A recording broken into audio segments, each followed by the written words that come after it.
I'm going to share how to start an Airbnb or a vacation rental business as a beginner. The whole thing from start to finish and some of the considerations you may have given the current economic climate. Naturally, with the uncertainties in the market, you may be thinking, is this even the right time to start? And that's okay. That's actually a good thing because I'm also very much proceeding with caution. I'm not here to convince you. I have nothing to sell you, no coaching, no courses. What I'm going to share is pretty much the same framework that I'm personally using as I'm looking for the next opportunity. As someone who has done 2 listings so far and as a super host on Airbnb and premier host on Vrbo, I feel like when I first started, it was really hard to find concise, high quality, unbiased information from someone who isn't doing this full-time and doesn't necessarily want to do Airbnb full-time. And I wanted to know, in complete honesty, as a beginner, realistically, what kind of time do I have to put in? What do I need to do? And what's a realistic amount of income to expect? I feel like in certain times like these, when everyone's kind of holding still, it's actually an amazing time to learn and kind of do your homework so that you're able to recognize opportunities when they present themselves and that you are ready to take action.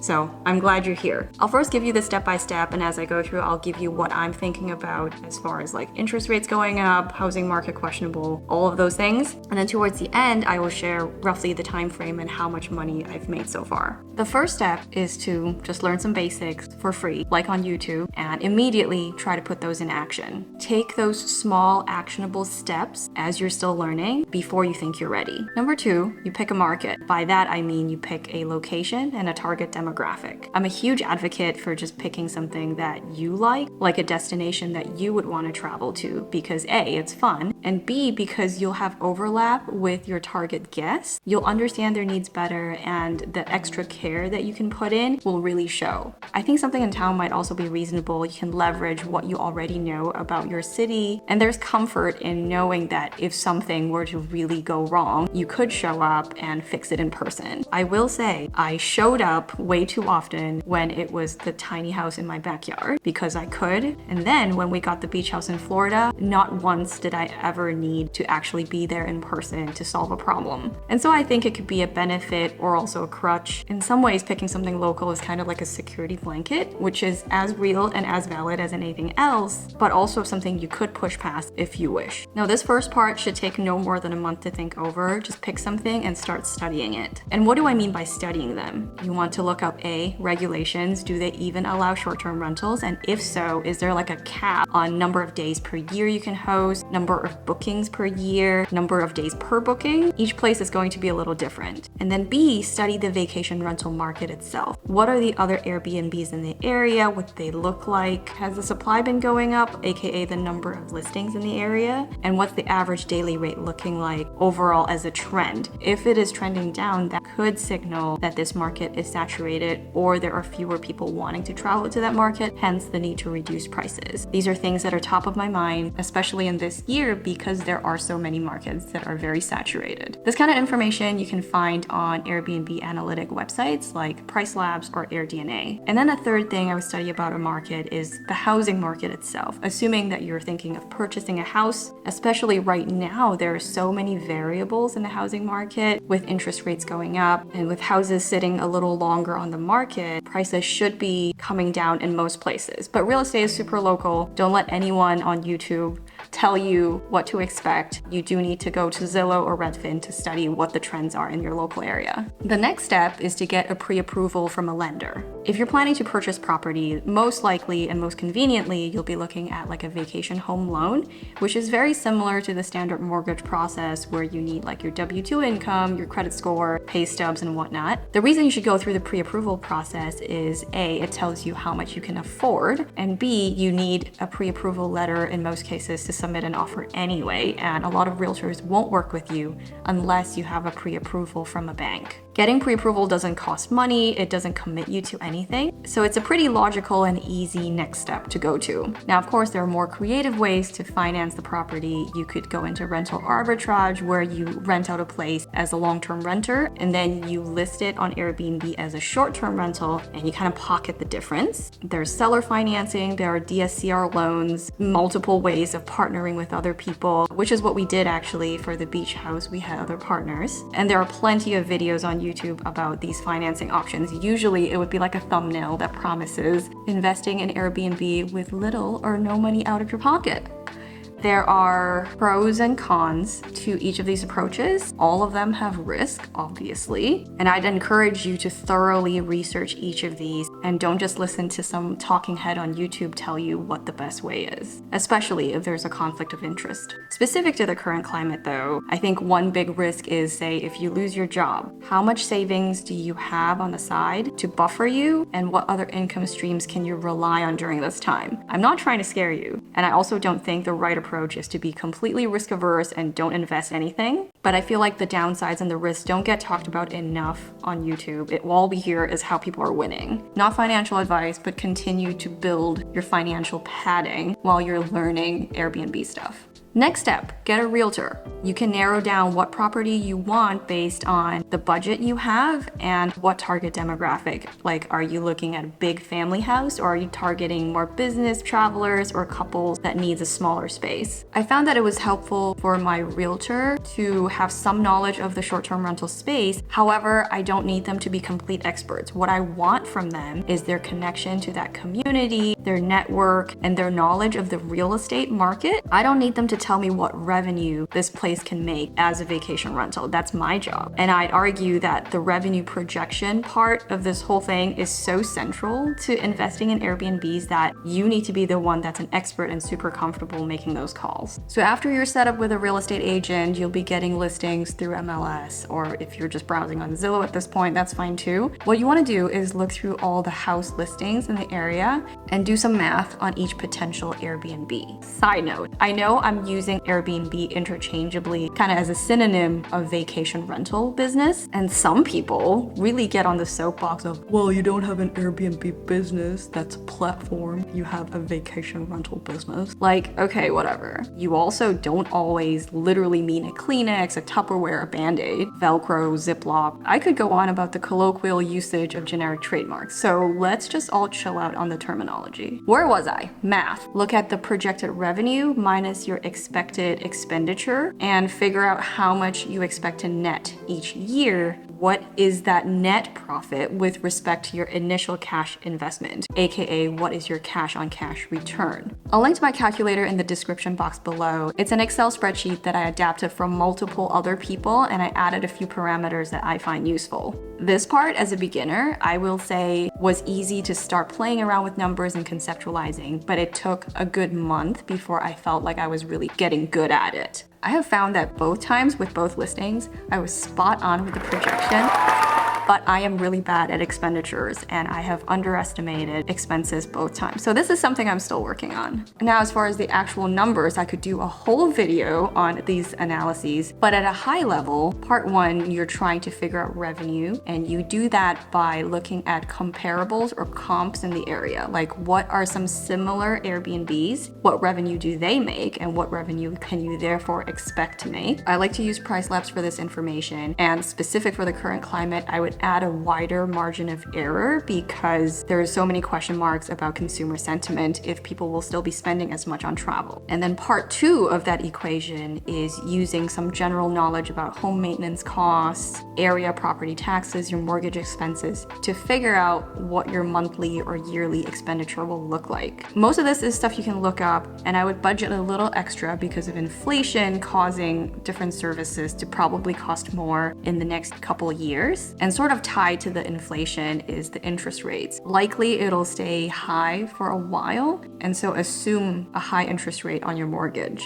You'll plug in numbers to the calculator and run the analysis on each house that you see. Especially in the beginning, you'll want to do this as often as possible to kind of get the reps in. The more practice you get looking at houses, plugging in numbers, estimating revenue, the more accurate you'll be, the faster you'll be, and eventually your eyeballs will just be trained to that market and you'll recognize, oh yeah, that house is gonna make me $70K a year. But to get there, you need to do the practice and basically do your homework. After some time at this stage, if you happen to notice that the math just isn't mathing, like nothing in this market seems to work, which was the case for us. We were looking at the Lake Travis area right outside Austin, and there was plenty of new construction coming on. They were starting to sit on the market. The housing prices were already inflated from some time ago. And at the same time, the Airbnb space was getting very saturated. It was hard to walk away from a couple months of studying, but it was the right decision to pivot. So don't be afraid to start over if that's what the numbers are telling you. Next, if this is useful to you so far, please give this video a thumbs up and share it with your significant other or your friend who you travel with and stay at Airbnbs with. Ask them, why not just have our own house, have other people cover the cost so we get to go on vacation for free? All right, for real,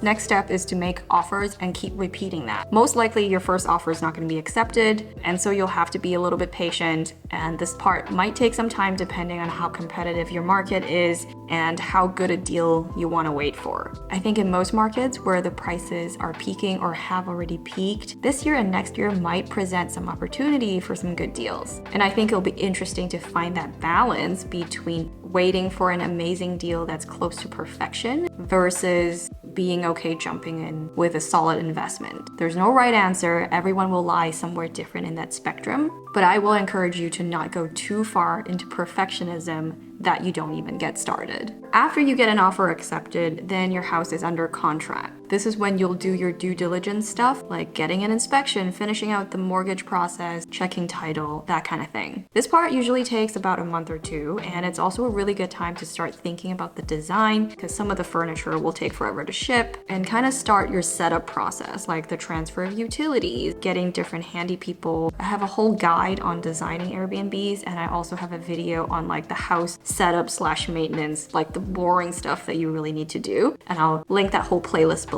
Kind of a side note money tip here. Because this is a business, you can get a business credit card that has, say, 0% introductory APR and even some cash bonus for signing up, and that can help fund your initial setup cost. Obviously, you don't want to set up a personal credit card during the time your house is in escrow and jeopardize your mortgage process. And you also want to be really careful with carrying a balance, even though it is 0% APR upfront, eventually stuff will be due, right? So personally, I only do this when I already have the cash available where I could pay off the whole thing, but I'm choosing not to, just to earn some extra interest from the bank. I'll link to my 2 favorite cards for this purpose below. The next step is preparing the listing for Airbnb, and I will start drafting the listing description, the house manual, as I am nearing the closing date so that I can be ready to list the house on Airbnb as soon as the design is over and the photography is ready. In a sense, time is money, so the longer you wait between closing, where you already own the house, to listing and getting that first guest, that's all kind of uncovered costs that you have to front, which is fine, and that's part of your startup expense to budget for, but the shorter duration, the less money you have to pay out of pocket, right? The house manual I usually just do on Google Docs, and I can share the link to that document in the future when I have guests, and that's pretty straightforward. As for preparing the listing description, make sure you go through all the amenities boxes and check everything that's relevant, fill in all the blanks about your space, about how to contact you. It kind of takes a while, but it's important to make sure your listing is complete. If you'd like for me to be your Airbnb host ambassador, where I get to review your listing and give any input if you wish, you can use my link below to sign up to host. This is at no cost to you, and Airbnb actually pays you $40 to do this. So yeah, that's a free resource if you would like. Next step is the closing and setup of the house. If this is a property that's far away, hopefully you already made travel plans to go do the closing. Also, ideally, do the setup in that same trip. It'll sound like that this is a vacation, but really it isn't. It took us a week to set up, and they were action-packed long days. I just want you to be mentally prepared for that. Schedule a photographer to come out after you've done the setup and that your cleaning person has prepped the space for nice clean photos. And make sure your photographer is professional and they have done Airbnb pictures before. It's a little bit different from like just basic Zillow style real estate photos, where you're not always aiming to just capture like the largest, widest angle, right? Like you're conveying an experience, some fun, some enjoyment to your potential guests, and that's a little bit different. And when the photos come back, you should be ready to go live on Airbnb. That should be the last piece of the puzzle. Now, you may be wondering, should I also set up on Vrbo, on Booking.com, make a direct booking website? All of those are fantastic ideas, and I completely agree with the need to diversify where you're getting potential guests, 100%. However, as a beginner, each of these places have a learning curve, and you don't want to half learn each platform. You know what I mean? You want to be really good at Airbnb, rank really high on their search, be completely optimized there before you dilute your efforts and time on all these other platforms. I'm a huge believer of doing really well on 1 to 2 platforms versus doing poorly on all 4. Does that make sense? For my next listing, I would probably build Airbnb Verbo because I'm already very familiar. I already have Superhost status on both of them, and then slowly build my direct booking website. And then a couple other things you want to do in the initial setup phase are setting up dynamic pricing, because you shouldn't be pricing your Airbnb the exact same nightly rate regardless of whether it's the weekend, it's Christmas, spring break. Price Labs is my go-to dynamic pricing tool, and I usually like to check on it every other week just to make sure I am reacting to any market changes and that my upcoming pricing makes sense. The second software component I think is optional if you're a beginner and you're not expecting to host a huge ton. I use Hospitable to automate my messages and sync calendars so that I wouldn't get double booked between Airbnb and Vrbo, for example. I like having automated messages because it's really hard to remember when to send check-in instructions, like when are people checking out, this and that. But I think for the beginning, if this is like your first listing, more than likely you are going to go in and tinker. Even if you have a template of an automated message, you're probably going to Google all your guests and you're going to find them on Facebook, on LinkedIn to see who they are. You're going to snoop on them. That's just naturally what we do as people. So whether you need this right away, especially if you only have the listing on Airbnb, I don't really think so, but it is very nice to have as you kind of get settled in and you expand to Vrbo and you're having more bookings. Last comments I have on the setup are to get an umbrella insurance, regardless of whether you have an LLC, and to keep really good documentation of everything that you're spending as your startup costs. So if you're buying market dashboards for studying different markets, if you're traveling to your potential market to meet with the realtor to see houses, and obviously your startup furnishings and supplies, make sure you have good documentation of all of that, because all of those can be written off for tax purposes, and it's better to build that habit of keeping documentation right away instead of like at the end of the year try to scramble and find those records from when you first started. Now, answering the question on how long does this all take? For our tiny house, which was an existing structure that's in our backyard, it took us 2 months to study the market, plan the space, design it, and build the furniture and stock it, and then welcome our first guests. And that was our first Airbnb project, so I think there was a little bit more learning curve on how to write a listing and how to do photos and figuring out software and projecting revenue. Our second project was the beach house, and that's when we have partners. It's also out of state, and it's a bigger property. And that whole process took about 4 months. I also feel like we did have some previous practice in looking at housing markets and projecting revenue for long-term rentals. We did start out real estate investing with a long-term rental, and that one took significantly longer at 6 months, even though there is less setup to do. And then lastly, what kind of money are we talking for all of this effort? For the tiny house, I have a full video breaking down all the financials, but the too long didn't read is we hosted for about 5 months and fully recovered our cost of furnishings. For our second listing, which is the beach house, we haven't finished the full year yet, and I plan to do a full financial report video on that one when I hit that 1 year mark, but I think we're on track to meet our projection of just over 6 figures in revenue. Again, expenses are a lot, and that's my weakness. I'm thinking for the whole year, our take home will probably be around 10K, plus the tax benefits and loan pay down and the 2 trips with family, but I'll circle back and let you know for sure in the next couple months. Now that you have a broad overview on the process, the time required, and the potential upside, leave me a comment on which topics you would like a deeper dive on. I had to stop myself from getting into the nitty-gritty of each topic because honestly, each of them could be a whole video and I can go on, and this video is already too long. I think when I get into my next Airbnb project, it'd be pretty fun to use that as a specific example on how I'm applying this process and share that with you guys. And so I'll be sure to keep you posted when that happens. Make sure you give this video a thumbs up and that you're subscribed so that you don't miss those future videos. Again, links to other videos and all those resources I mentioned are below in the description box. Thank you for watching, and I hope you're having a really nice day. Bye!